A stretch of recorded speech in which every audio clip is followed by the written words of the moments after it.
just coming up to 13 minutes past 7.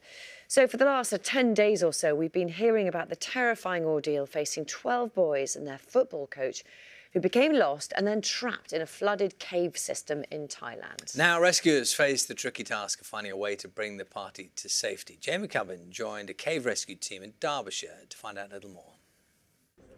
It's 7 p.m. in Derbyshire. The cave rescue team are gearing up for training. You know everybody else is watching the match? Yes, apparently. This is quite good because Katie is leading new recruits in one of 15 cave rescue teams across the UK.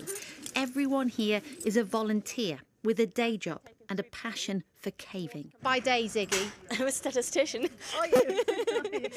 Right, taken slowly. I think it is becoming more accessible, which is a good thing. This team have been called out 7 times in the last 12 months, but they also provided vital radio equipment to the Thailand rescue. Basically, we can talk from the surface to underground through the rock. A radio system like this, capable of sending a signal deep underground. It works. Peter received the call to get the kit ready. Derbyshire Police then covered a 3-hour journey in 1.5 to make sure it was on the flight to Thailand with British rescuers. The clock was ticking. It was. I shot up here. We sorted all these radios out because they were all in bits. Yeah. The police came, blue lighted it all the way to Heathrow. Job done. Yeah, absolutely. This is what lies beneath the Derbyshire hills. Cathedral-sized caverns can quickly become claustrophobic crawl spaces. We get a lot of things like cavers who have fallen over in a cave and broken their ankle.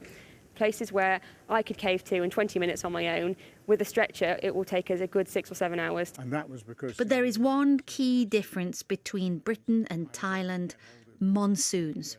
A flood in this country, it goes up, in a few hours it'll go down. So 24 hours would be a long time to be cut off in a flood underground in this country. Still, they prepare for the worst here. It can happen. There have been 16 deaths in UK caves since 2000, most of those caused by drowning or falls. Jamie Cubbin, BBC News. Well, extraordinary work being done there. We're joined now by Kate Evers, who you saw in that film, and her husband Rob, who was rescued from a flooded cave. In fact, rescued, it's in part by you, Katie. So we'll come to, so just Rob, just tell us a little bit about the experience of being, stuck, unable to get out. It must be terrifying. I'm sure in a lot of situations that is, but yeah.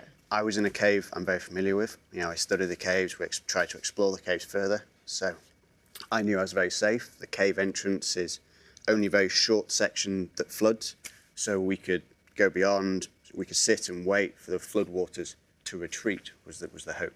So how did you get out? So we sat waiting. We knew that people knew where we were. We always have a call-out time, so you know that people come where you are, when to rescue you. Yeah. So we sat and waited for, well, the first signs was a cave diver coming through the water and appearing in front of us, which is obviously fantastic signs. And actually, from my side of things, and I don't know how it is, but the first thought through my mind was, how many people have come to help? There's so much embarrassment.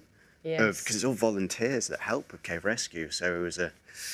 I can only imagine it. I mean, we saw those images. You described that scene where a diver comes out of the water. You can only imagine in Thailand. They've been stranded for, 9 days. Yeah. Imagine the emotions. They're in pitch darkness, and then they see a light emerging from the water of the person who's come to save them. For them, it will be huge unknowns. For us, we knew the cave. We knew we were safe. We knew that rescue would come. Within hours, we were only under there for 6 hours, and there was a small party of us, and we're all very comfortable and confident cavers. For them, totally different scenario. Katie, so you're a cave rescuer, which is one thing, and we saw, the work that you did, and you, in fact, were part of the rescue of your actual husband. Yes, yes, that's right. First of all, that must have been immensely stressful, knowing that he was in there. It was, but it was less stressful because I'm a caver myself. Right. And I knew the cave as well, and I knew that there was plenty of places in this cave system that don't flood to the roof.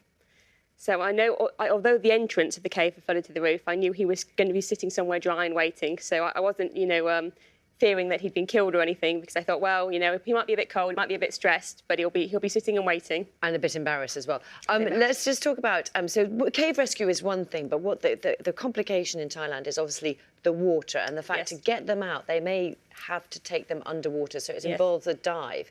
I mean, just give us a sense of the scale of what they've got to try and do. Well, to be honest, it's hard for us to comprehend. You know, in Derbyshire Cave Rescue, we don't see anything on the scale of the rescue that's going on in Thailand. The very short rescue we had involving Rob was our first diving at cave rescue in 20 years when we had that one. So we don't often have to use divers on cave rescues. You know, this is just totally beyond the scale of anything we have to do. You know, it's a very, very serious undertaking, what they'll be thinking And just about. as we're looking at those images now, which are the latest images, I mean, they are still in a pretty desperate situation, but it is so reassuring to see them laughing and talking. They now have some supplies to those they're with. Oh, yes, yeah, no, it's, you know, I think all of us involved in caving in the UK, I mean, just the general public have had such a huge sense of relief that they've been found and that people can get supplies to them.